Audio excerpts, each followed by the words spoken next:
현대 사회는 쏟아지는 정보의 양과 그리고 다양한 네트워크의 연결로 인해서 조금만 정신 차리고 보면 참 유익한 점이 많은 세상이라고 할 수가 있습니다. 그러나 또 다시 생각해 보면 볼수록 또 들으면 들을수록 알면 알수록 나는 왜 이렇게밖에 못하나? 나는 왜 이 정도밖에 되지 않나? 나는 할 수 없는 존재인가 보다라고 하는 절망감들이 더 나은 것들을 보면서 더 좋은 소식들을 들으면서 더 많은 것들을 접하면서 좌절로 다가오는 일들도 참 많이 있는 것을 볼 수가 있습니다. 다시 말해서 심리적인 핸디캡들을 불어넣는 정보들이 우리 주변에 참 많이 있다는 말입니다.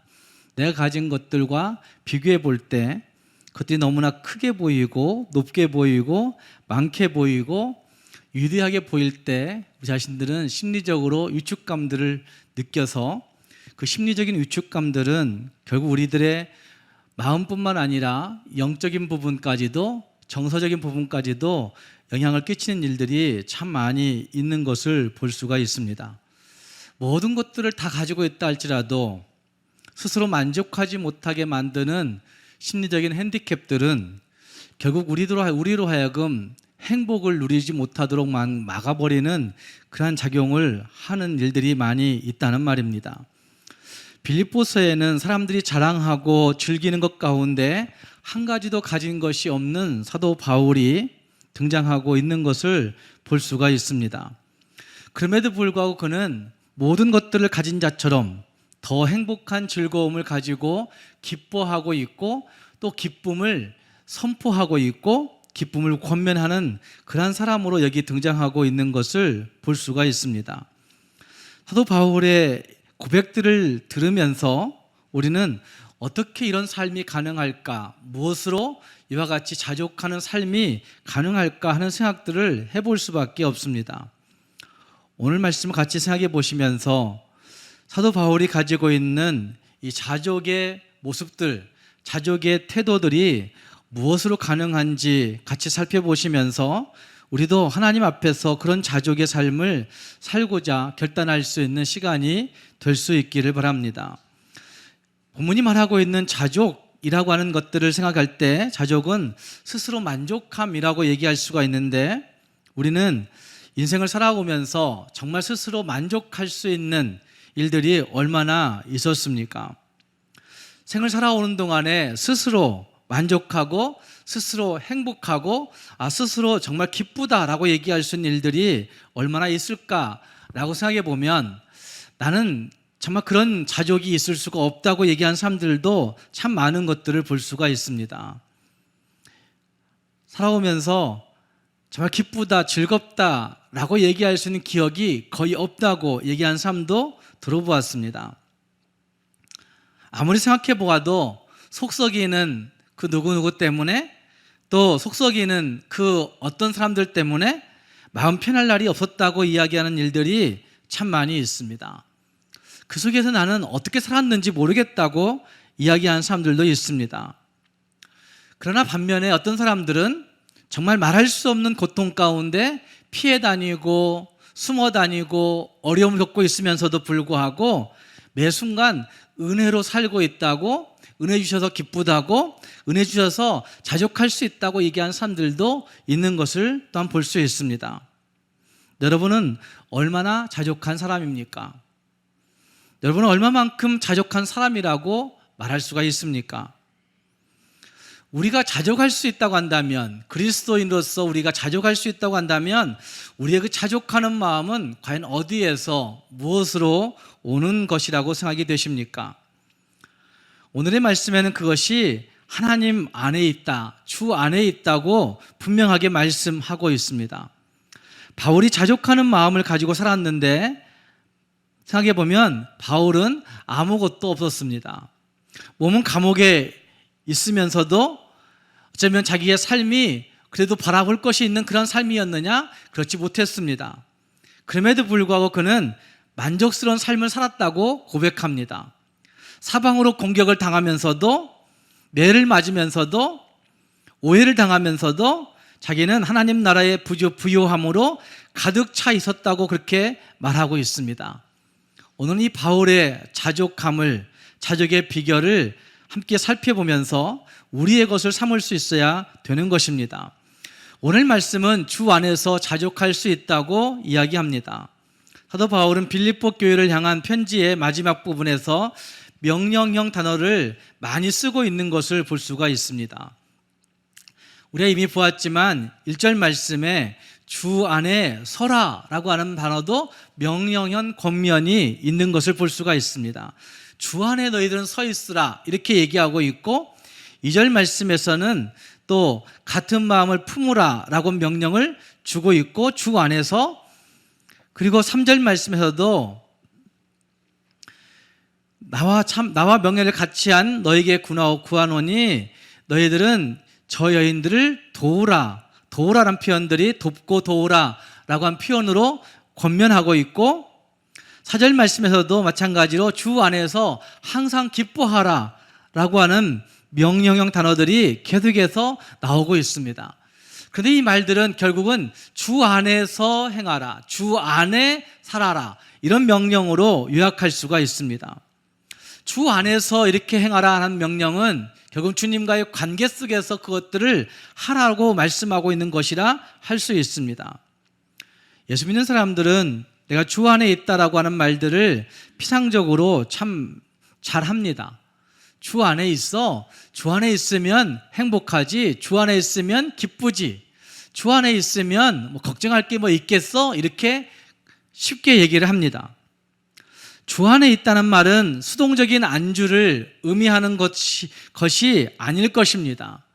우리가 흔히 이렇게 얘기하는 그냥 주 안에 있는 거야 이렇게 얘기하는 수동적인 안주함을 의미하는 것이 아니라는 말입니다. 주 안에 있다는 것을 쉽게 말하고 주 안에 있는 것으로 내 형편을 변명하기도 하고 주 안에 있는 것으로 어떤 상황을 모면하려고 하는 일들이 그리스도인들에게 참 많이 있는데 그런 정도의 주 안에 있음을 말하고 있는 것이 아니라는 말입니다.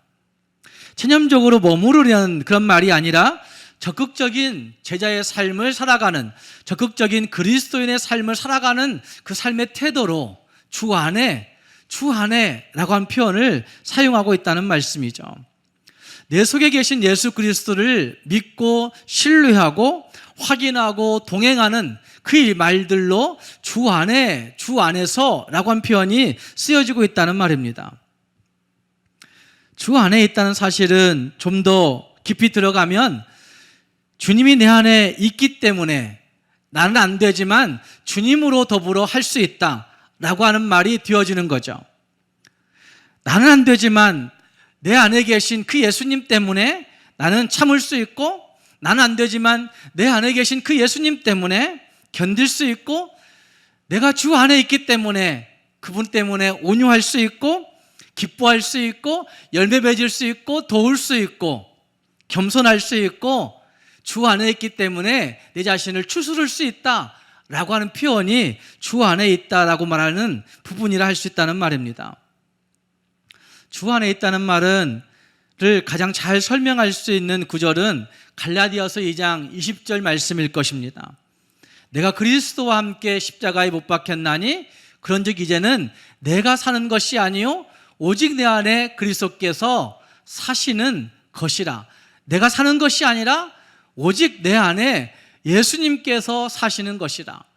그 예수님께서 나로 살게 하시는 은혜, 바로 이것이 주 안에 있다라고 하는 표현을 잘 설명해 주는 것이라 할 수 있다는 말입니다.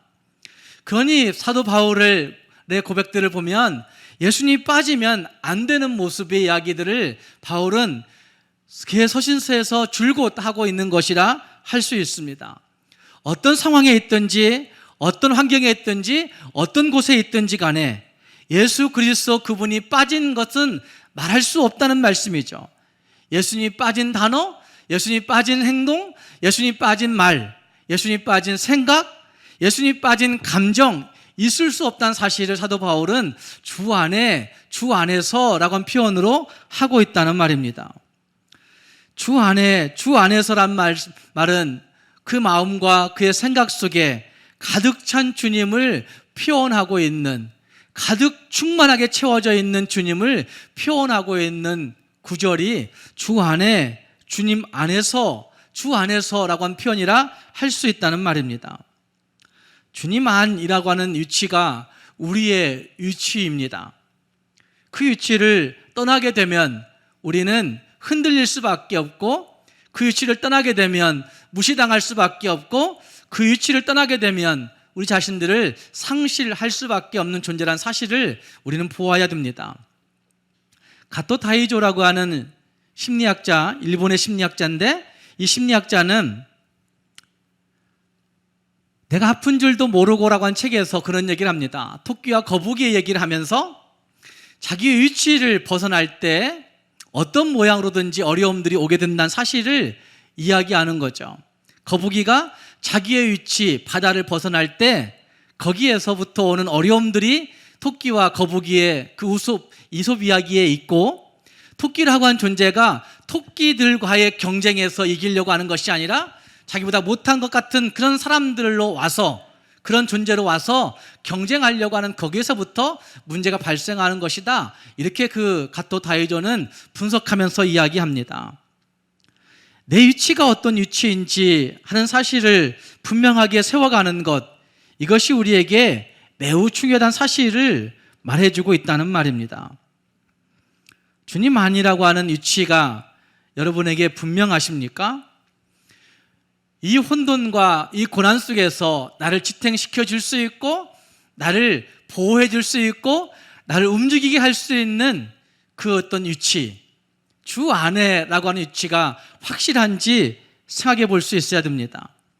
나를 움직일 수 있는 힘이 무엇인지, 나를 지금 여기 유지하게 만드는 원동력은 과연 무엇인지, 어쩌면 나로 하여금 여기에서 진짜 하나님 안에 만족할 수 있게 하는 힘이 무엇인지를 다시 한번 고민해 보면서 내 위치가 주님 안에 있는지, 정말 주님 안에 내 위치를 견고하게 세우고 있는지 우리 자신들 스스로 물어보아 주님 안에서의 자족을 누릴 수 있는 우리 모두가 될 수 있기를 주님의 이름으로 축복합니다.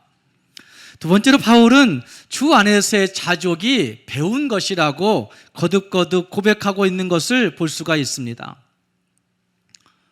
바울의 입장에서 자족하기를 일체의 비결이라고 표현하고 있는 이 11절 말씀과 12절 말씀의 그 말들은 그냥 나온 것이 아니라는 말입니다. 11절에서 내가 궁핍함으로 말하는 것이 아니니라 어떠한 형편에든지 나는 자족하기를 배웠다.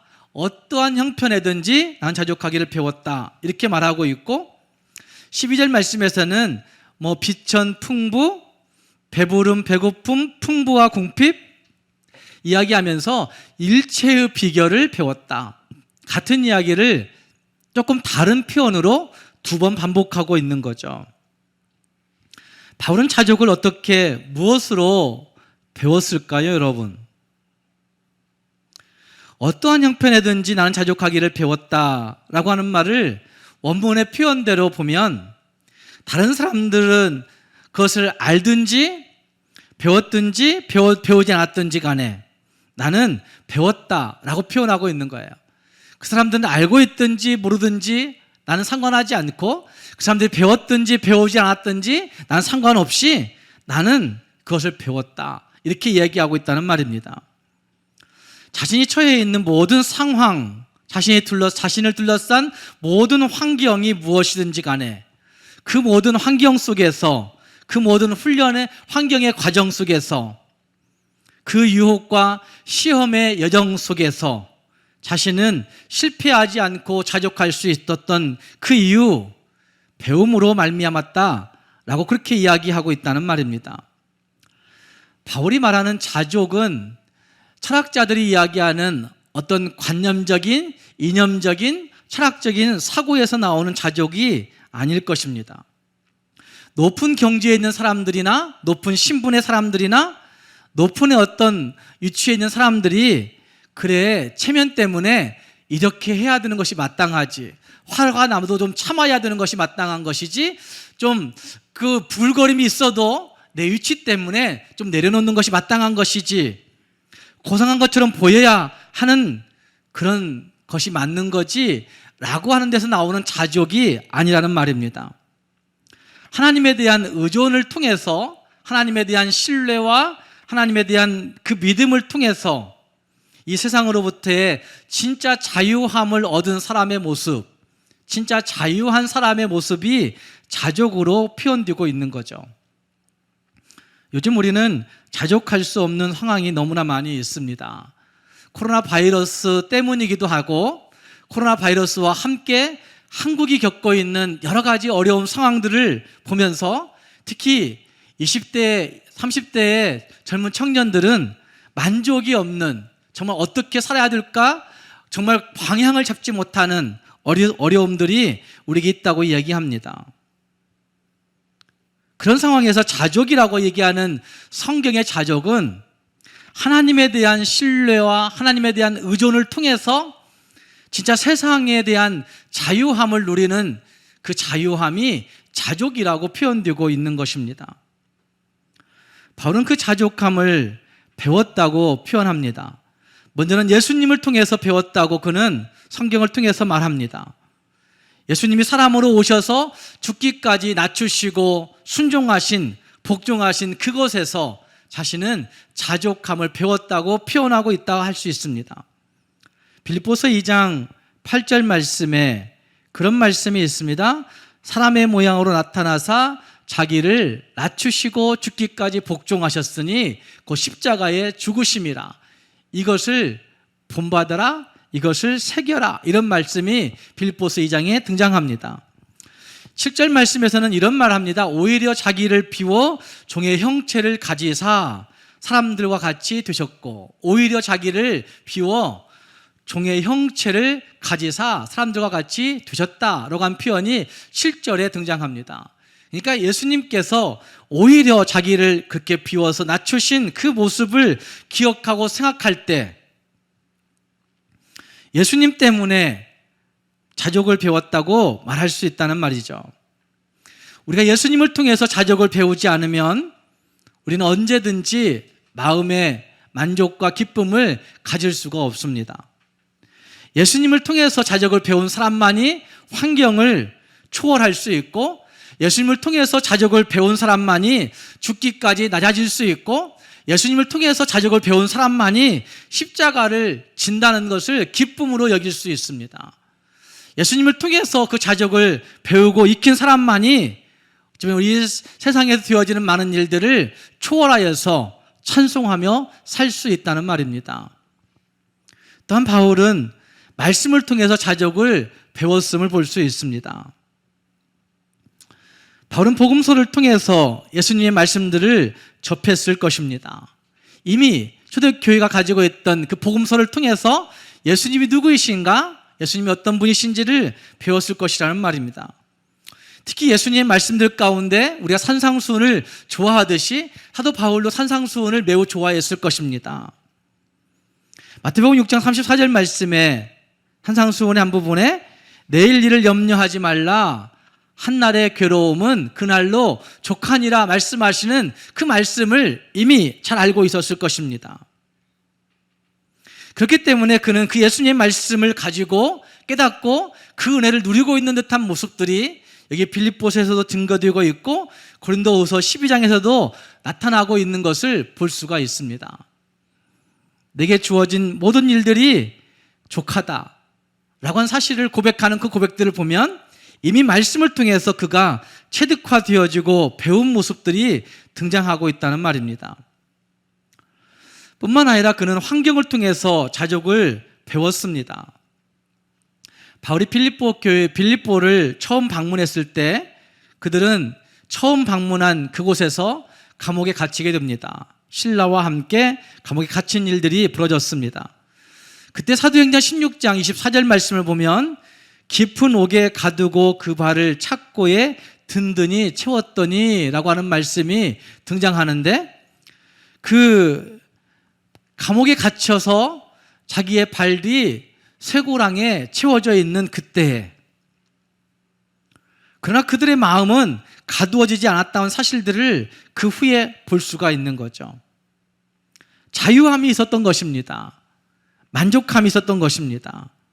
환경을 통해서 자족하는 은혜를 거기에서 배울 수 있었던 사실들을 볼 수가 있는 거죠. 찬송할 수 있는 능력이 있었고 기도할 수 있는 여유가 그 감옥에 갇혀있는 환경에 발이 찼고 쇠고랑에 갇혀있는 그 환경에서도 누리고 있었다는 말입니다. 사도행전 16장 25절 말씀에는 이렇게 말씀합니다. 한밤중에 바울과 실라는 기도하고 하나님을 찬송하니 간수들이 들었다라고 말씀합니다. 밤중쯤 되었을 때 한밤중에 그들은 감옥에서 하나님을 찬양하는 그 은혜를 발견하고 있는 거죠. 환경이 바울을 어떻게 하지 못하도록 환경을 통해서 자족함의 은혜를 배우고 있는 모습, 이 모습이 사도행전 16장에 나타나고 있다는 말입니다. 우리는 이런 말들을 합니다. 내게 좋은 환경만 있으면 나는 얼마든지 섬길 수 있고 나는 얼마든지 기도할 수 있고 얼마든지 봉사할 수 있다고 얘기합니다. 내 환경이 이러하기 때문에 잘 안 되는 거라고 그렇게 이야기합니다. 그런데 환경이 잘 조성되어지면 진짜 섬길 수 있는가? 환경이 조성되어지면 진짜 기도할 수 있는가? 환경이 조성되어지면 진짜 헌금할 수 있는가? 환경이 조성되어지면 진짜 봉사할 수 있는가? 그렇지 못할 때가 많습니다. 환경이 어렵기 때문에 자족 못하는 것이 아니라 우리는 자족하는 배움이 잘 되어 있지 못하기 때문에 자족 못하고 불평하고 원망하고 사는 일들이 익숙해져 있을 때가 많다는 말입니다. 생각해 볼 필요가 분명히 있습니다.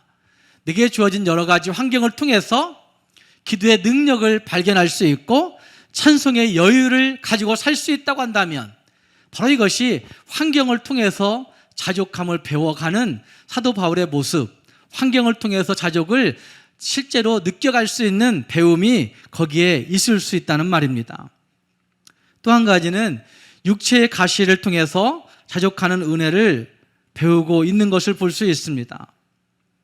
고린도후서 12장을 보면 사도 바울은 육체의 가시를 통해서 복음 전파에 방해를 받았던 것을 볼 수 있습니다. 그래서 그는 하나님 앞에 고린도후서 12장 8절을 보면 3번씩이나 간절하게 기도했다고 얘기합니다.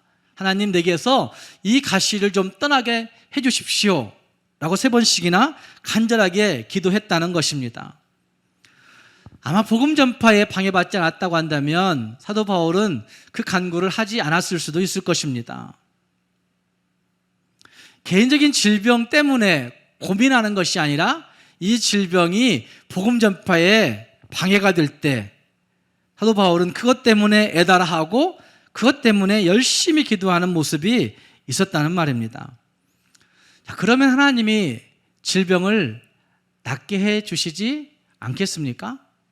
복음 전파를 위한 고민인데, 복음의 확장성을 위한 기도이고 고민인데 하나님은 그 고민 들어주시지 않겠습니까? 들어줘야 마땅하다고 생각합니다. 그런데 사도 바울에게는 그 기도에 응답하지 않으심이, 아니 그 은혜가 너에게 족하다라고 응답하시는 모습이 거기에 있었던 것입니다. 개인에게 있는 어떤 질병이나 어떤 문제를 가지고 우리가 정말 간절하게 기도할 때가 있습니다.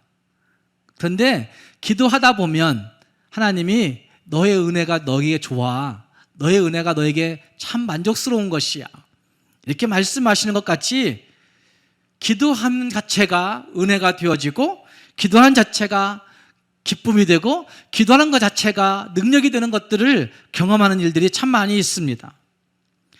육체의 가시를 통해서 자족하는 은혜가 얼마나 큰지를 느끼게 될 때가 많이 있다는 말입니다.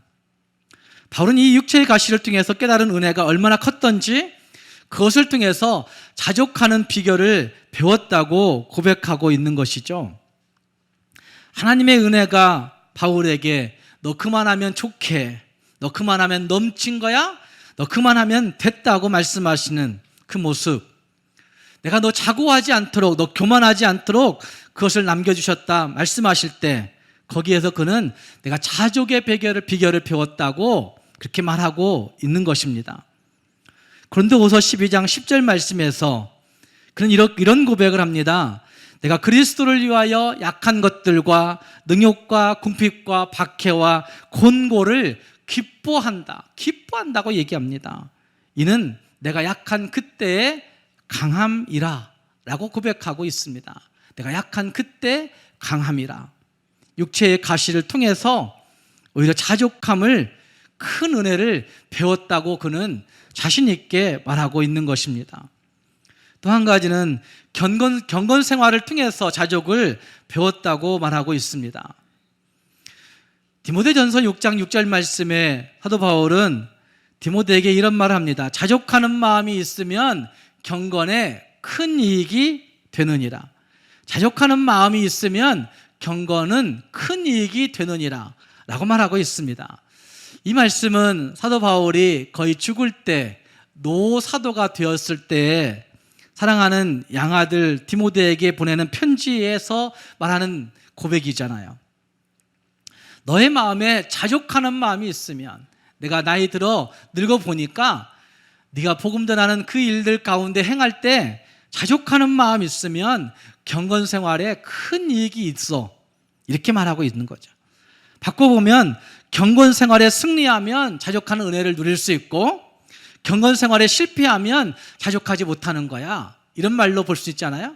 자족하는 사람들은 경건 생활에 승리한 사람이고, 자족하지 못하면 경건 생활에 실패한 거야, 이렇게 말하고 있는 것이라 할 수 있지만, 다시 바꿔 생각해 보시면 경건 생활을 잘하면 자족할 수 있고, 경건 생활을 실패하면 자족하지 못해, 자족한 은혜를 놓쳐버리는 거야, 이렇게 말할 수도 있다는 말이죠. 자족이라는 단어에 대해서 오해하지 말아야 할 부분들이 있습니다. 자족이라는 말을 쓸 때 우리는 종종 내 어려운 환경, 내 가난한 부분들, 내 곤고한 모습들을 그냥 즐기고 거기에 머물러 있어 라고 얘기하는 것으로 생각할 때가 있습니다. 거기에 그냥 머물러 있는 것으로 만족하고, 그냥 게으르고 나태하고 거기에 그냥 앉아 있으면서 이 정도면 됐다, 이 정도면 괜찮아 라고 말하는 것이라 생각한다는 말입니다. 앞으로 더 나은 삶을 위해서 노력도 하지 말고 그냥 거기에 체념해, 이런 것으로 생각할 수도 있습니다. 이교도가 말하고 있는 금욕주의의 모습, 예수 믿으면 다 절제하고 사는 것이지, 이렇게 얘기하는 것으로 자족을 바꿀 때도 있습니다. 그러나 자족이라는 것은 이미 앞에서 말씀드린 대로 하나님 안에서 누리는 자유함을 이야기하는 것이지, 그냥 거기에 체념하고 거기에 머물러 있고 그냥 거기에 그냥 항복하고 이런 모습은 아닌 것을 볼 수 있습니다. 이만하면 됐으니까 일도 하지 말고 이 정도 선에서 그냥 그렇게 살아, 이것이 자족이 아니라는 말입니다. 하나님의 은혜 안에서 자유함을 누리면서 최선을 다하고, 하나님의 은혜 안에서 자유함을 누리면서 열심히 행하는 그 모습, 그게 진짜 자족이라 말할 수가 있습니다. 하나님이 주신 것에 대한 자족, 주신 것에 대한 기쁨을 누리면서 살아가는 그것이 자족이라 말할 수 있습니다. 바울은 나는 상황에 좌우되지 않는다고 이야기합니다. 주변에 어떤 일들이 일어날지라도 하나님이 내게 주신 기쁨은 빼앗아 갈 수 없다고 이야기합니다. 주변에 어떤 상황이 벌어진다 할지라도 하나님을 믿는 믿음은 움직일 수 없다고 이야기합니다. 내게 일어나는 많은 일들이 내 삶을 지배할 수 없다고 얘기합니다. 그것이 자족한 사람의 모습이라 할 수 있습니다. 죽음을 앞두고 있는 사도 바울이 디모데에게 자족하는 일이 경건 생활에 큰 유익이라고 말씀하는 그 말씀을 우리는 늘 기억해 볼 수 있어야 됩니다. 또 자족이라는 단어를 생각할 때 우리가 꼭 짚고 넘어가야 할 부분이 오늘 말씀 가운데 대비시키고 있는 두 개의 단어인 거죠. 여러 개가 나오고 있지만 그걸 요약해 보면 두 개로 저는 요약할 수 있다고 생각합니다. 11절 말씀에 궁핍이라는 단어가 거기 등장하고 있고, 12절 말씀에는 비천이라는 단어가 등장하고 있고, 배고픔, 궁핍, 이게 다 같은 류의 단어들인 거죠. 그러니까 비천할 때, 풍부할 때란 단어, 궁핍할 때란 단어가 같은 의미로 쓰여지고 있고, 그 다음은 풍부, 그리고 배부름, 이런 것들이 같은 단어로 쓰여지고 있습니다. 풍부할 때와 비천할 때, 풍부할 때와 궁핍할 때. 여러분, 풍부할 때 자족하기 쉬울까요? 아니면 비천할 때 자족하기가 쉬울까요? 배부를 때 자족하기가 쉬울까요? 아니면 진짜 궁핍할 때 자족하기가 쉬울까요? 모든 것들을 다 갖췄기 때문에 자족하는 것입니까? 아니면 너무 어렵기 때문에 자족하는 것입니까? 둘 다 참 어려운 얘기들이지만 우리는 한번 생각해 볼 필요가 있습니다. 내 스스로의 반응들을, 나는 어떨 때 자족하고 있는가? 나는 언제 무엇으로 진짜 자족하고 있는가? 우리의 상태는 어떤 상태인가? 코로나 바이러스의 이 팬데믹 가운데서 내 마음의 상태는 어떤 상태인가? 하나님이 이 본문을 통해서 우리에게 말씀하고 싶으신 것들이 과연 무엇일지 한번 고민해 볼 필요가 있습니다. 나는 참 풍족해. 애들도 다 잘 키웠고, 물질도 이만하면 걱정할 것 없고, 이것 때문에 우리는 어떻게 자족하고 있으십니까? 오히려 더 게을러지고, 더 나태해지고, 오히려 더 하나님의 은혜를 사모하기보다는, 하나님 앞에 가난하고 어린아이의 심령이 되기보다는 교만한 마음이 남아있다고 한다면 우리는 오히려 그것들 때문에 자족하지 못하는 그런 심령이 되어 있다고 말해야 될 것입니다. 그러나 뭔가 좀 더 부족하고, 뭔가 조금 더 어렵고, 뭔가 조금 더 곤고하고, 뭔가 조금 더 궁핍한 일들이 있을 때 우리는 은혜를 더 강하게 사모하게 되고, 억울한 소리를 들을 때 더 많이 기도하게 되고, 고난을 당하게 될 때 더 힘있게 엎드리는 일들이 있게 되는 거죠. 아이들이 조금 더 힘들게 할 때 그 아이들을 위해서 더 간절히 기도하게 되는 그 일들, 아이들이 대학 혹은 직장 들어가게 될 때 더 하나님의 은혜를 갈망하고 엎드리는 일들, 새벽을 깨우며 기도하다가 입시도 끝나고 직장도 다 들어갔지만 그럼에도 불구하고 끊임없이 여전히 그 붙들매 상태를 유지할 수 있다고 한다면 그건 우리가 진짜 자족한 상태에 있는 것이라 말할 수가 있을 것입니다. 정말 곤고한 상태이지만 개인의 영성이 더 성숙할 수 있다고 한다면 그건 진짜 하나님 앞에 자족한 삶의 모습으로 살아가는 사람이라 할 수가 있을 것이란 말입니다. 기가 막힌 헌금들이 교회에 들어올 때가 있습니다. 목사님, 작년에 받았던 재난지원금 상품권으로 들어온 것이지만 그걸 다 전환시켜서 건축원금을 드립니다. 그 문구를 읽으면서 그리고 100만 원을 내놓으신 거예요. 정말 어려운 가정이에요. 그 문구를 읽으면서 목사가 어찌 기도하지 않을 수 있겠어요.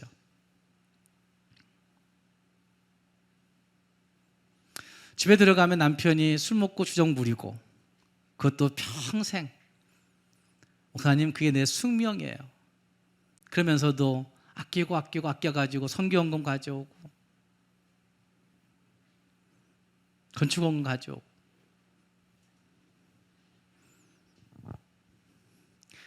숙명처럼 지고 있는 것이지만 그럼에도 불구하고 그 어려운 환경에서 진짜 자족하고 있는 성도들의 모습이 있다는 말입니다. 우리 모든 삶에서 어려움의 일이 해결될 때까지 기도하고 땡치는 것이 아니라 그것이 지속적으로 유지될 수 있는 그 사람이 진짜 자족의 비결을 배운 사람이라고 말할 수가 있다는 말입니다. 사랑하는 성도 여러분, 자족은 그냥 성품적으로 생겨나는 것이 아닙니다. 자족은 그냥 어쩌다 내게 주어진 것이 아닙니다. 자족은 주의 말씀으로 훈련되어지고 환경 속에서 또 우리가 겪는 여러 가지 육체의 가시들을 통해서 하나님 앞에서 배워지고 느껴지고 한 단계 한 단계 훈련되어져 가는 것들이고, 그걸 통해서 우리의 경건 생활이 더 힘있게 세워져 간다는 사실들을 기억하면서 진짜 하나님 앞에서 주님으로 인하여, 말씀으로 인하여 자족한 삶을 살아갈 수 있는 우리 모두가 될 수 있기를 주님의 이름으로 축복합니다. 기도하겠습니다.